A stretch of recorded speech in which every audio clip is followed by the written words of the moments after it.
It's Monday morning. Your colleague asks how your weekend was, and you say, Good. It was good. then what? That's it. That's the whole conversation. You had 48 hours, and all you can describe is good.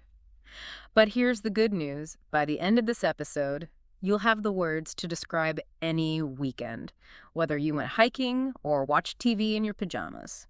Welcome back to the Two English Mugs podcast. I'm Josh. And I am Emma. Today, we are helping you with a real-life conversation. How to talk about your weekend.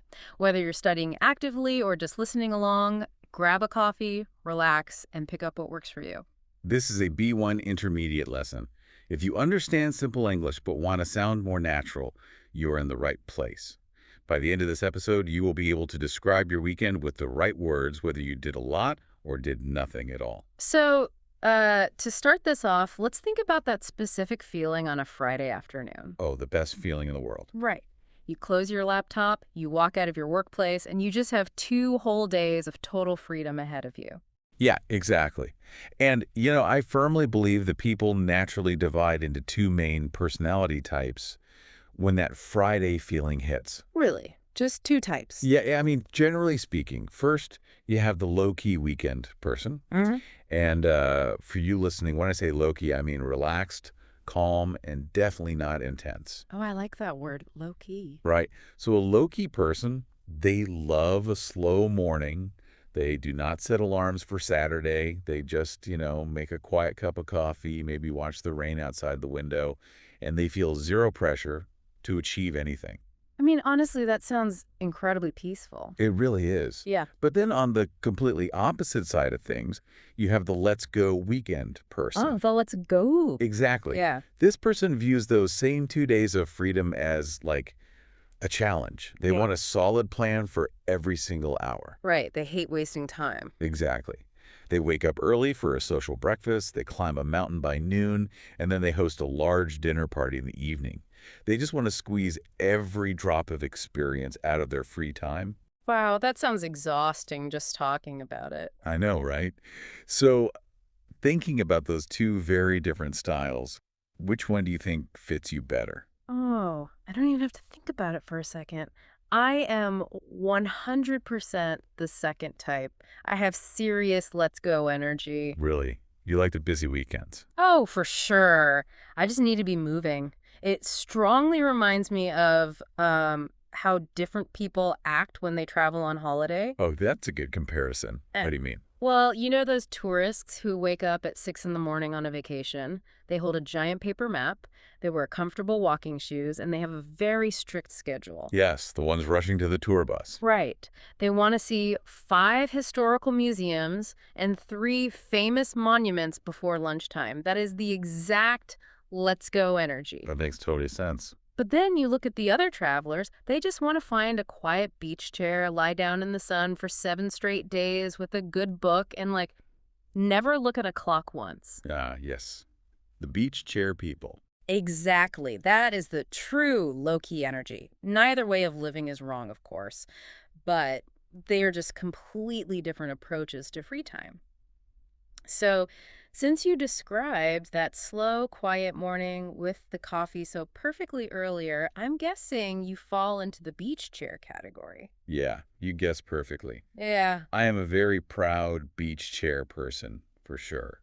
In fact, I had a wonderfully low-key weekend just recently. Oh, yeah. Tell me about it. Well, on Saturday, I just slept in. I completely ignored my phone all morning. I finally got out of bed around 10:30, made some hot tea, and I stayed in my most comfortable pajamas until lunchtime. Okay, that sounds like an absolute dream. Did you do anything else, or did you just enjoy the quiet all day? Well, after lunch, I finally caught up on a television show I had wanted to watch for a month. Oh, caught up on. That's a great phrase. Yeah, it's super useful. For you listening, when we say catch up on, we mean you finally do something you had been putting off or delaying because you just didn't have time before. Right, like catching up on emails or sleep. Exactly. So I caught up on my show. I watched 4 episodes in a row. 4 episodes. Wow, you really committed to the low-key vibe. I did. But then much later in the afternoon, I forced myself to go outside and do some errands. Oh, the dreaded errands. Yeah. And errands are those small, everyday tasks you have to do outside the house, like buying groceries, go to the post office, or taking your clothes to the dry cleaner. Right, just normal life stuff. Exactly. It certainly wasn't an exciting action movie of a weekend, but it was a great, peaceful couple of days. I hear you. I really do. But I have to stop you right there and ask a slightly tough question. Oh boy. Okay, go ahead. Do errands really count as a real weekend activity? Wait, why wouldn't they? Well, put yourself in a real situation, right? You are standing by the coffee machine at work on Monday morning. Your manager walks up, asks about your weekend, and you say, "Well, I went to the supermarket to buy bread and I visited the post office." Okay, when you put it like that, Right. Doesn't that sound completely depressing? It feels like you just did boring chores. Does sharing that make you sound like you have no fun life outside of the office? that is such a common fear for language learners. It really is. We always feel this strange pressure to sound incredibly interesting in English. Exactly. You want to sound like you have a cool life. But I promise you, sharing your errands absolutely works in conversation, and let me tell you why.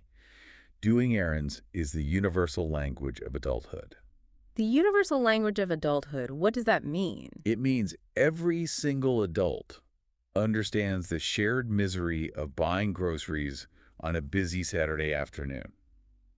Everyone hates it. Okay, that is very true. So when you tell a colleague, I ran some errands, you are signaling to them, hey, I have adult responsibilities just like you do.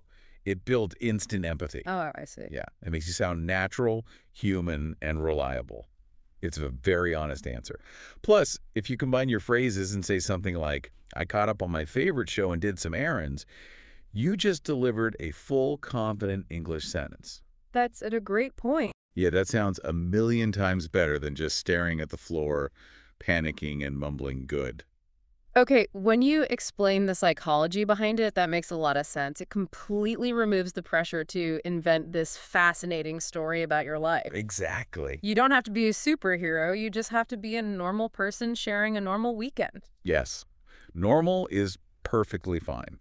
But speaking of not being normal, I want to hear about your time. Oh, here we go. Since you identified as the let's go person with that intense tourist energy, what did your Saturday and Sunday look like? Did you manage to visit 5 museums before breakfast? Haha, not quite 5 museums, but my weekend was incredibly full. I believe it. What did you do? On Saturday morning, I met a friend for a huge breakfast right in the city center. We talked for hours. After that, we walked to a large outdoor food market to look around the stalls and taste some local cheese. Wow. Okay. Then I went for a long, fast run in the late afternoon to get some fresh air. Stop right there. That is just Saturday. What about Yeah. Sunday? Oh, Sunday was even better. I went to a local art gallery opening in the evening. The funniest part is, it was completely spontaneous. Ah, spontaneous. Great word. Thanks. And for our listeners, spontaneous means something unplanned. It's something done on a whim without any preparation at all. Right. No calendar invites involved. Exactly. My friend simply sent me a text message on Sunday afternoon that said, "Come to this gallery with me right now." And I said yes immediately without checking my calendar or thinking about it.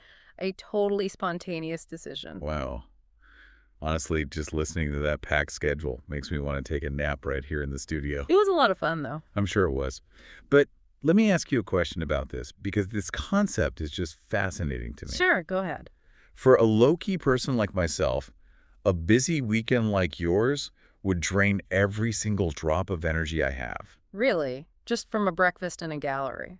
Oh, absolutely. I would need a second weekend just to recover from the first one.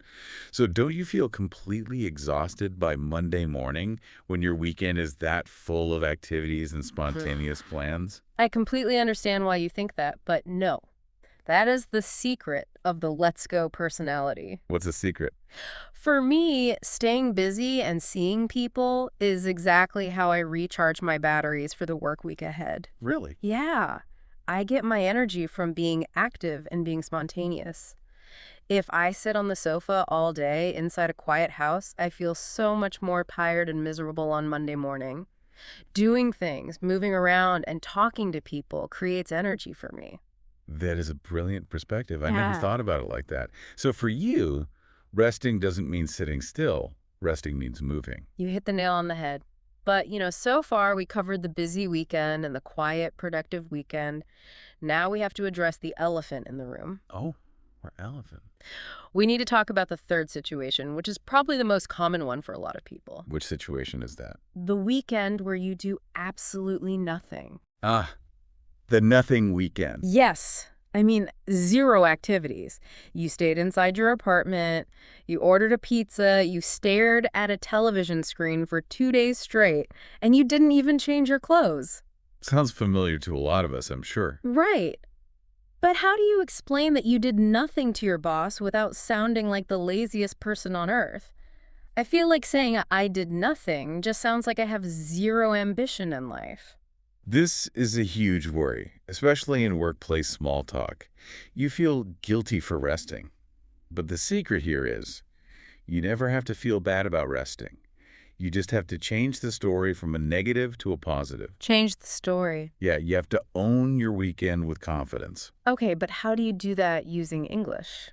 Well, instead of looking down and quietly apologizing by saying, I did nothing, you smile, you look them in the eye, and you say, I decided to take it easy. Take it easy. I like that. Right. When you teach yourself to say, take it easy, you mean you actively chose to relax. You made a conscious decision not to push yourself. That makes it sound like a plan.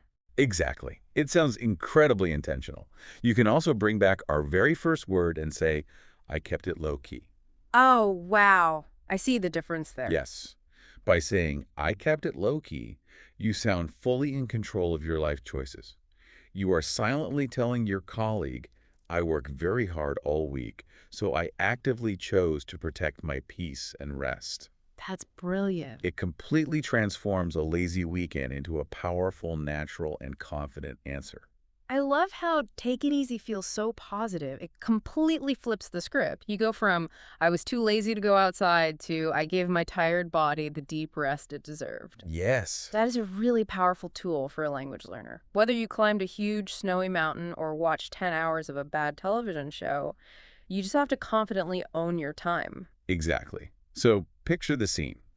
You successfully told your colleague about your weekend.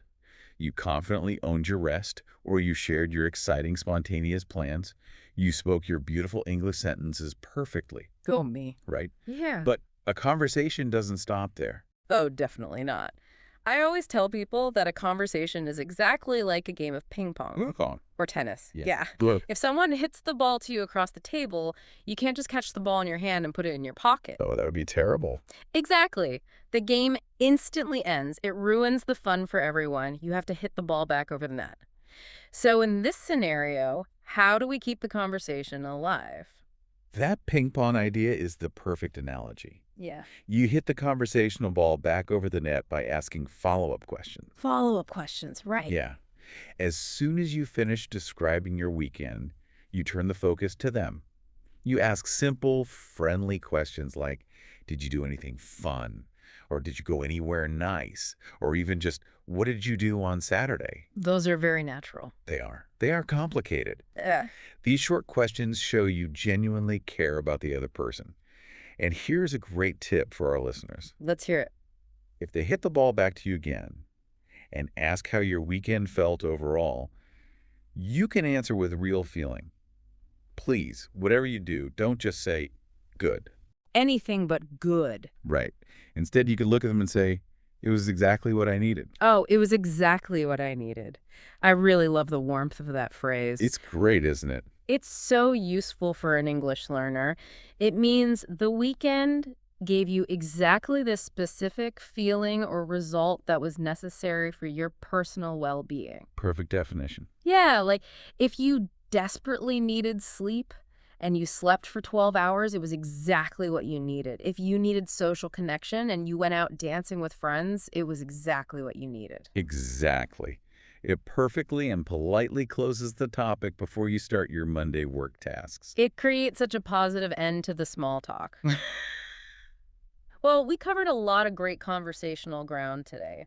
Before we finish up, let's gather all these phrases up so our listeners can grab them easily for their next Monday morning chat. Let's do it. We can run through our 6 key phrases and put them into real scenarios. I think that's a great idea. Let's start with someone wanting to explain their quiet weekend. They want to say it was relaxed, calm, and definitely not intense. They tell their coworker they kept it. Low key. Exactly.